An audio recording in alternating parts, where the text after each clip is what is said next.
I was scrolling Steelers Twitter like I love to do, and there's a group of people just trashing on Kaleb Johnson after he didn't have the best performance versus the Jaguars in his first preseason game. Let's all overreact. These are all the reps, and yeah, it wasn't a good game at all. He got stuffed a couple of times behind the line of scrimmage. Obviously, he had that nice run where he kicked it to the outside and stiff-armed Travis Hunter, but other than that, he had the drop. But it's all good because he's just adapting to the speed of the NFL.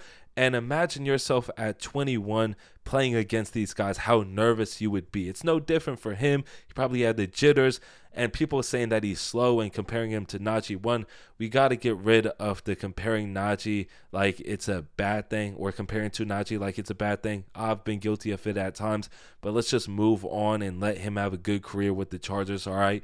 But he's not slow at all. He's just adapting to the speed, and he said it himself. What he wants to work on next week is just playing a lot faster. Obviously, it's a different game at Iowa where you can be a little more patient and then boom, accelerate. That's probably the reason why he looks slow to some people. He wasn't turning up all the way, but you're going to see full speed Kaleb Johnson in the regular season, maybe even in preseason week 3. Who knows? But he is a very explosive running back, and you can see that in his film in Iowa. Things were just coming at him a little hectic, and he's going to adapt. That's the beautiful thing about preseason. You can throw all these young, talented guys out there, have them get a taste of what it's actually like before the important stuff starts, so they're prepared.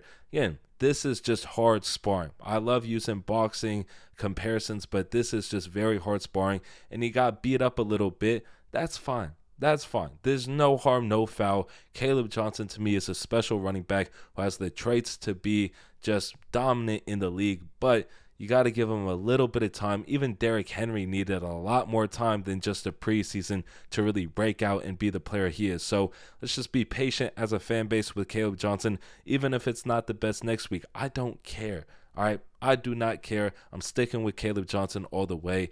But let me know what you guys think about Kaleb Johnson after his preseason performance. Hopefully it's better next week. But again, I got full faith in the kid. Hopefully y'all enjoyed this video, though. That is it for me on this one. Peace.